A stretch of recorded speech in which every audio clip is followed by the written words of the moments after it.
ಡಿ.ಕೆ. ಶಿವಕುಮಾರ್ ಅವರ ಕನಸಿನ ಯೋಜನೆ ಇದು.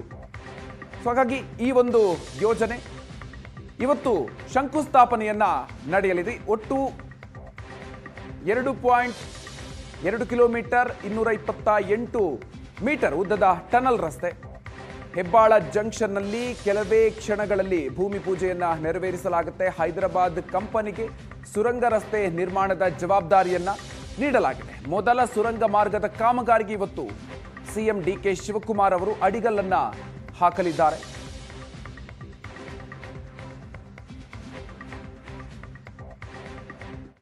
ಬೆಂಗಳೂರಿನಲ್ಲಿ ಮತ್ತೆ ಸುರಂಗ ಮಾರ್ಗದ ಬಗ್ಗೆ ಚರ್ಚೆ ಆಗ್ತಾ ಇದೆ. ಈಗ ಅಧಿಕೃತವಾಗಿ ಸುರಂಗ ಮಾರ್ಗಕ್ಕೆ ಶಂಕುಸ್ಥಾಪನೆ ಕೂಡ ಆಗ್ತಾ ಇರುವ ಸಂದರ್ಭದಲ್ಲಿ ನಮ್ಮ ಜೊತೆ ಸಚಿವರಾಗಿರ್ತಕ್ಕಂಥ ಬೈರತಿ ಸುರೇಶ್ ಇದ್ದಾರೆ. ಸರ್, ಸುರಂಗ ಮಾರ್ಗ ಎಲ್ಲಿಂದ ಎಲ್ಲಿಯವರೆಗೆ ಹೇಗಿರುತ್ತೆ, ಅದರ ಸ್ವರೂಪ ಹೇಗಿರುತ್ತೆ, ಒಟ್ಟು ಕಾಸ್ಟ್ ಎಷ್ಟು ಸರ್? ಈಗ ನಾವು ಇಲ್ಲಿ ನಿಂತಿದ್ದೀವಲ್ಲ, ಇಲ್ಲಿಂದನೇ ಶುರು ಆಗುವಂಥದ್ದು. ಇಲ್ಲಿಂದ 2.2 ಕಿಲೋಮೀಟ್ರು ಅಂದರೆ ನಮ್ಮ SAS UAS ಕ್ವಾರ್ಟರ್ಸ್ ಇದೆ, ಸ್ಟಾಫ್ ಕ್ವಾರ್ಟರ್ಸ್, ಅಲ್ಲಿ ತನಕ ನಾವು ರಸ್ತೆ ಮಾಡ್ತಾ ಇರೋದು.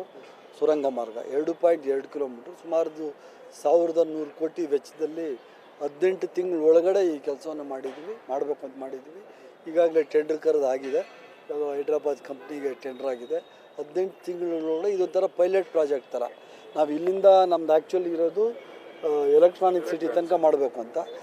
ಆದ್ದರಿಂದ ಈ ರಸ್ತೆ ನೋಡ್ಕೊಂಡು ಅದನ್ನು ಹಂಗೆ ಕಂಟಿನ್ಯೂ ಮಾಡ್ತೀವಿ. ಅದು ಹಂತವಾಗಿ ಅದನ್ನು ಟೆಂಡರ್ ಕರೀತಾ ಇದ್ದೀವಿ. ಬೇರೆ ರಾಜ್ಯಗಳಲ್ಲಿರ್ತಕ್ಕಂಥ ಸುರಂಗ ಮಾರ್ಗ ಹೋಲಿಸಿದ್ರೆ ಇದು ಹೇಗೆ ಭಿನ್ನ ಅನ್ನಿಸ್ತದೆ, ಎಷ್ಟು ಅಫೋರ್ಡೆಬಲ್ ಅಂತ ಅನಿಸ್ತದೆ?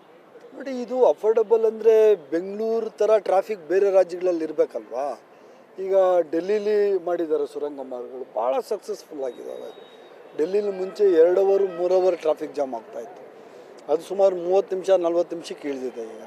ಅದೇ ಥರ ನೋಡಿ, ಈಗ ನಮ್ಮ ಹೆಬ್ಬಾಳ ಫ್ಲೈಓವರ್ ಇದರಲ್ಲಿ ಒಂದು ಸರಿ ಇದು ರೋಡು ನಿಂತ್ಕೊಂಡ್ರೆ ಇಲ್ಲಿ ಒಂದು 30ರಿಂದ 40 ನಿಮಿಷ ನಿಂತ್ಕೊತದೆ. ಕೆಲವು ಸರಿ 1 ಅವರ್ ನಿಂತ್ಕೊತದೆ, ಜಾಮ್ ಪ್ಯಾಕ್ ಆಗೋಗ್ತದೆ. ಆ ಸುರಂಗ ಮಾರ್ಗ ಮಾಡಿಬಿಟ್ರೆ 60 ಕಿಲೋಮೀಟ್ರ್ ಸ್ಪೀಡು 2.5 ಕಿಲೋಮೀಟ್ರ್ 2.5 ನಿಮಿಷದಲ್ಲಿ ಹೋಗ್ಬೋದು. ಎಲ್ಲಿ ಅಡೆತಡೆನೇ ಇರಲ್ಲ. ಈ ಡ್ಯೂರೇಷನ್ ಸರ್, ಅಂದರೆ ಒಟ್ಟು ಕಾಮಗಾರಿಯ ಡ್ಯೂರೇಷನ್ಸ್ಗಳು ಅದನ್ನು ಹೇಗೆ ಕ್ಯಾಲ್ಕುಲೇಟ್ ಮಾಡಿದ್ರಿ? ಅದಕ್ಕಿಂತ ಮುಂಚೆ ಮುಗೀತದೋ ಅಥವಾ ಸ್ವಲ್ಪ ಲೇಟ್ ಆಗ್ಬೋದು ಅಂತ ಸರ್? ಇಲ್ಲ, 18 ತಿಂಗಳು ನಾವು ಟೈಮ್ ಕೊಟ್ಟಿದ್ದೀವಿ. ನಮ್ಮ ಚೀಫ್ ಇಂಜಿನಿಯರ್ ಇದ್ದಾರೆ, ಅದನ್ನೇ ಕೇಳ್ತಾ ಇದ್ದೆ. 18 ತಿಂಗಳೊಳಗಡೆ ಮಾಡ್ತೀವಿ ಅಂತ ಕಮಿಟ್ ಮಾಡಿದ್ದಾರೆ. 18 ತಿಂಗಳಲ್ಲಿ ಅಲ್ಲಿ ಮುಗಿಸ್ತಾರೆ ಅನ್ನೋದು ನಮಗೆ ಗ್ಯಾರಂಟಿ ಇದೆ. ಡಿ.ಕೆ. ಶಿವಕುಮಾರ್ ಮುಖ್ಯಮಂತ್ರಿ ಆಗಿದ್ದಂಥ ಅವಧಿಯಲ್ಲೇ ಇದರ ಉದ್ಘಾಟನೆ ಆಗಬೇಕು ಅಂತಕ್ಕಂಥ ಛಲ. ನೋಡಿರಿ, ಇದು ಕಳೆದ ಸರ್ಕಾರದಲ್ಲಿ ನಾವು ಇದ್ದಾಗಲೇ ಸಿದ್ದರಾಮಯ್ಯನವರು ಮುಖ್ಯಮಂತ್ರಿ ಆಗಿದ್ದಾಗ ಬ್ಯಾಂಗ್ಳೂರು ಸಿಟಿ ಡೆವಲಪ್ಮೆಂಟ್ ಮಿನಿಸ್ಟರ್ ಆಗಿದ್ದಂಥ ಈಗಿನ ಮುಖ್ಯಮಂತ್ರಿಗಳು, ಆಗಿನ ಉಪಮುಖ್ಯಮಂತ್ರಿಗಳ ಡಿ.ಕೆ. ಶಿವಕುಮಾರ್ ಸಾಹೇಬ್ರ ಕನಸಾಗಿತ್ತು. ಅದಕ್ಕೆ ಸಿದ್ದರಾಮಯ್ಯ ಸಾಹೇಬರು ಸಹ ಮಾಡಿರಿ ಅಂತ ಹೇಳಿದರು.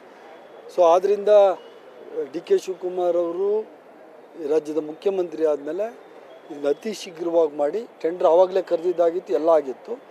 ಈ ಪೂಜೆ ಮಾಡಿ 18 ತಿಂಗಳೊಳಗಡೆ ನಮ್ಮ ಸರ್ಕಾರ ಇದ್ದಂಗೆ ಇದನ್ನು ಲೋಕಾರ್ಪಣೆ ಮಾಡುವಂಥ ಕೆಲಸ ಮಾಡ್ತೀವಿ. ಈ ಸುರಂಗ ಮಾರ್ಗ ಅಂದ ತಕ್ಷಣ ಮೊದಲು ಚರ್ಚೆ ಆಗ್ತಕ್ಕಂಥದ್ದು ಈ ಪರಿಸರ ಧಕ್ಕೆ ಆಗುತ್ತೆ, ಈ ರೀತಿಯಾಗಿರುವ ಚರ್ಚೆಗಳು. ಅದನ್ನು ಹೇಗೆ ನೋಡ್ತೀರಿ ಸರ್?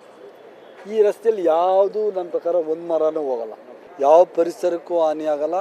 ಪರಿಸರ ಉಳಿಸಿ ಅನ್ನೋದೇ ನಮ್ಮದು ಮುಖ್ಯ ಧ್ಯೇಯ, ಉಳಿಸ್ಬೇಕು ಅನ್ನೋದು. ಯಾಕಂದರೆ ಈಗ ರೋಡಲ್ಲಿ ನಿಂತ್ಕೊಂಡ್ರೆ 1.5 ಗಂಟೆಗೆ ಎಷ್ಟು ಪೆಟ್ರೋಲ್ ಡೀಸೆಲ್ ಖರ್ಚಾಗ್ತದೆ, ಎಷ್ಟು ನಾಯ್ಸ್ ಪೊಲ್ಯೂಷನ್ ಆಗ್ತದೆ, ಎಷ್ಟು ಏರ್ ಪೊಲ್ಯೂಷನ್ ಆಗ್ತದೆ, ಅದೆಲ್ಲ ನಿಂತೋಗ್ತದೆ. ಆದ್ದರಿಂದ ಇದು ಜನಗಳಿಗೆ, ಸಾರ್ವಜನಿಕರಿಗೆ ಅನುಕೂಲ ಆಗಲಿ ಅಂತ ಹೇಳಿ ವಿರೋಧ ಪಕ್ಷದವರು ಸಹ ಈ ಮಾಡ್ತಾ ಇರುವಂತಹ ಈ ಮಹತ್ವಾಕಾಂಕ್ಷಿ ಯೋಜನೆ ನಮ್ಮ ಸರ್ಕಾರ ಏನು ಮಾಡ್ತಾ ಇದೆ ಇದರ ಪರವಾಗಿ ನಿಂತ್ಕೊಂತಾರೋ ಅನ್ನೋ ಅಂತಹ ನಂಬಿಕೆ ನನಗಿದೆ. Thank you sir. Thank you. Cameraman Ravikumar ಜೊತೆ ಆನಂದ್ ಪೈ ಬೇದಮನೆ, ಏಷ್ಯಾನೆಟ್ ಸುವರ್ಣ ನ್ಯೂಸ್.